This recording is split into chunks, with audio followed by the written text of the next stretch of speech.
Então vamos ao quarto bloco do programa Bate-Papo. Não sei não, o cara já falou que eu tenho que gastar, não posso gastar mais. É por isso que eu não tenho investimento. Não adianta, não adianta. Falar nisso, nem mandei abraço para o pessoal lá dos canais, hein? Um abraço a todos lá. E sempre a turma lá, não só o pessoal dos canais, aquela turma que frequenta, a turma muito boa. Então mandar um abraço para todos lá, inclusive aqueles gaúchos lá que torcem para aqueles times lá que eu gosto muito. Internacional. Tem embora internacional. Pois não, então Fernando, nós falamos de ações e você falou sobre renda variável, outro tipo de investimento. Então, continua, por favor. Então vamos lá.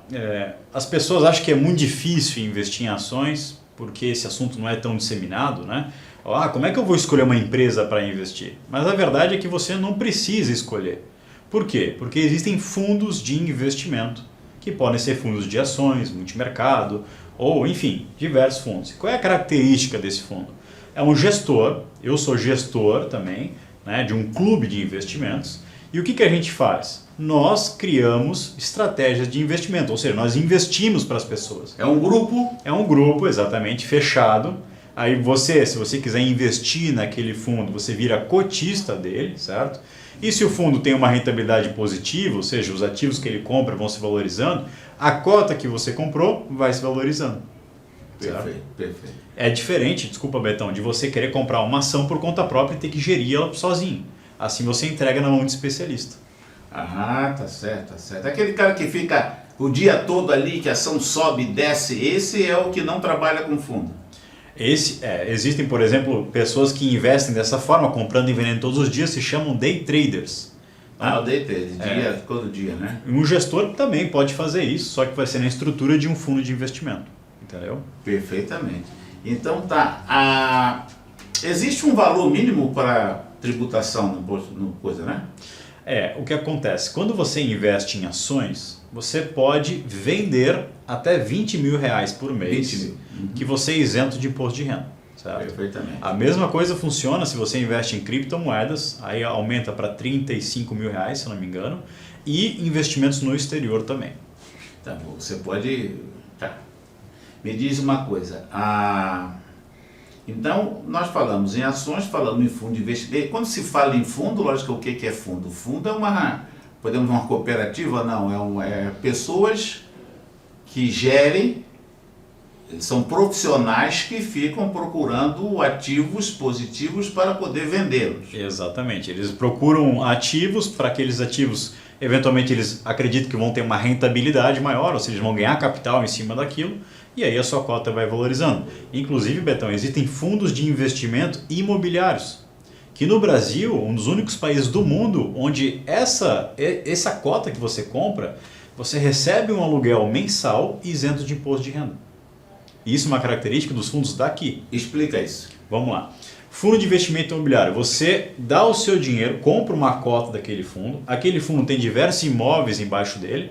Ou seja, ele comprou diversos imóveis. Esses imóveis podem ser, por exemplo, galpões logísticos. Eles estão locados e eles pagam um aluguel mensal. E o fundo tem a obrigatoriedade de distribuir 95% desse aluguel para os cotistas. E você recebe isso como um aluguel, todo mês, cai na sua conta da corretora. Um dinheiro isento de imposto de renda. Que é melhor do que um aluguel tradicional que você vai pagar um imposto. Mas isso importando em valores, a pessoa é muito curioso, né? Perfeito. Eu invisto R$1.000, um hipotético, né? Certo. R$1.000 num fundo de aluguel. Certo. Calcula... Aí isso depende também da rentabilidade, a gente não pode ter esse cálculo. A cota ela vai variar, certo? Mas são imóveis, então pode ser que os imóveis se valorizem ou desvalorizem, certo? É renda variável. Agora, em questão de rentabilidade mensal, você pode calcular, por exemplo, 1% ao mês isento de imposto de renda. Vai depender muito do tipo do fundo. Por exemplo, quanto maior o risco, isso em qualquer investimento, maior a rentabilidade. Então você tem fundos de papel, que esses fundos investem em investimentos atrelados à renda fixa, mais da parte imobiliária, LCI, letra hipotecária, CRI, etc. Esses fundos têm rentabilidade muito altas. Por exemplo, o Urca Prime, é um fundo tradicional no mercado aqui do Brasil, ele teve um dividendo médio dos últimos 12 meses de 19%. Então a gente está falando muito mais do que 1% ao mês. Ou, por exemplo, um galpão logístico, um fundo de galpão logístico como o BTLG11, do BTG Pactual, a rentabilidade média dele foi de 8,5% nos últimos 12 meses. Então, quando você mescla uma carteira com um bom gerenciamento de risco, você consegue tirar uma média de 1% ao mês, mais ou menos. Essa conta que nós fazemos de 12 pós-inflação, não? Não, aí você teria que deduzir o lucro real, né, deduzido da inflação, não entra nesse cálculo, certo? Sim. Mas daria para fazer, você diminui o IPCA da rentabilidade que você recebe, você vai ter o valor real, certo?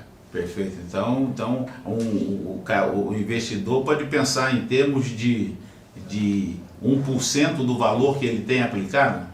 Perfeitamente. Claro que ele tem que buscar, né, conhecimento ou até um especialista para montar uma carteira dessa.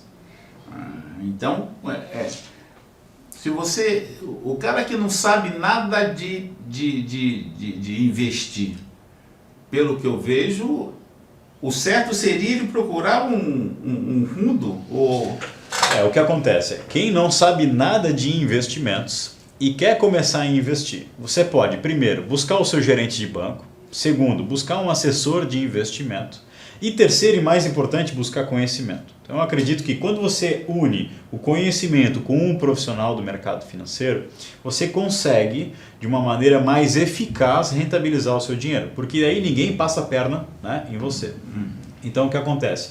Eu quero investir o meu dinheiro, não tenho tempo nem conhecimento. Busco um assessor e esse assessor vai montar uma carteira, um percentual em renda fixa e um percentual em renda variável. Nessa parte de renda variável, se ele quiser, ele pode sim buscar fundos de investimento, porque se ele não tem tempo para investir, ele vai contratar um gestor, né, por meio desse fundo para investir para ele.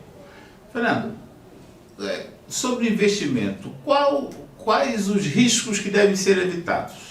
Muito boa pergunta, Betão. Vamos lá. O primeiro risco, eu diria que você evita definindo o seu perfil. Qual que é o risco? É aquele cara que compra na alta e vende na baixa, ou seja, ele vai perder dinheiro, certo? E o que é definir perfil? Tem 3 tipos de perfil. O moderado, que é aquele do meio, o conservador, que é aquele que não investe tanto em renda variável, e o agressivo. Ou seja, você consegue ter oscilação do seu patrimônio em 30% em um mês, por exemplo? Consigo. Então, seu perfil é agressivo. Você pode buscar uma renda variável. Você tem medo de oscilação, você quer segurança, saber quanto vai ganhar. Seu perfil é conservador. Você tem um misto entre os dois, perfil moderado. Partindo dessa premissa, você já evita uma das piores dores de quem investe, que é o desespero, né? Daí ver o dinheiro oscilando e tal. Depois disso é montando um bom gerenciamento. O que é um bom gerenciamento? Nunca botar todos os ovos numa mesma cesta. Perfeito. Isso é básico, né? Exatamente. Não bota os ovinhos todos aqui, né? Então é assim, o risco de perder, qual é o risco de perder de 0 a 10 na sua concepção? Vamos lá, eu estou falando para aquele cara que vende o almoço para ter a janta. Perfeito. Né? Vou botar 1 milhão, mas esse 1 milhão eu quero o mês que vem, entendeu? Qual é o risco que ele tem? Oscilação de mercado, colocar tudo num lugar só, diversificar muito. Qual seria o melhor caminho para ele não perder tanto? O melhor caminho, como eu disse, é definir o perfil, né, e depois buscar o seu investimento. Para esse perfil, ou seja, tem muito medo, tem só aquele capital, eu diria o seguinte: monta uma carteira em renda fixa, porque nós estamos no melhor momento, né, da última década para investir em renda fixa, graças à nossa alta taxa de juros, certo? Para esse perfil, se ele não quiser ter uma retirada mensal, até dá para montar uma carteira com retirada. Mas se ele não quiser ter uma retirada mensal, ele pode conseguir rentabilidades de CDBs, por exemplo, pré-fixadas, ou seja, ele sabe quanto vai ganhar, de 15%, 16%, 14% ao ano, que já é uma taxa muito boa para renda fixa, certo? Boa. Muito boa. Tá? Em relação até a poupança, que está 0 de não sei o quê? 0,5 meses, exatamente. 0,5, né? Então, o investidor, na realidade o investidor ele tem que ter, logicamente, um dinheiro sobrando. Não é para você entrar no mercado. O mercado é um risco, né? Assim como isso vai muito pela até a própria situação do país, né? Certo. A situação do Brasil hoje ela é propícia para isso? Olha, Betão, eu sou suspeito para falar, mas o que eu quero dizer? Graças a essa instabilidade, né, tem uma frase do Warren Buffett, que é o maior investidor pessoa física do mundo, que é: compre o som dos canhões e venda o som dos violinos. Graças à nossa instabilidade, risco fiscal, risco político, nós estamos nos melhores patamares também para investir em renda variável dos últimos anos.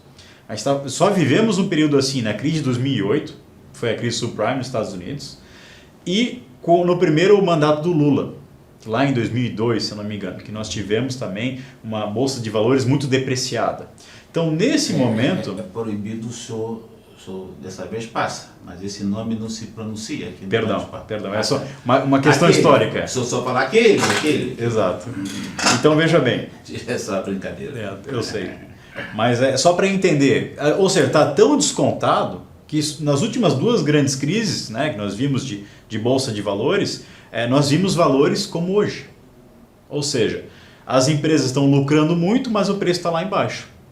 E aí eu lhe pergunto, é melhor comprar um imóvel quando ele está valendo 30%, 40% menos ou quando ele está valendo 30%, 40% mais? Só que só vai investir em renda variável quem tem perfil para isso. Perfeito. Ou quem sabe o que está fazendo. Perfeito.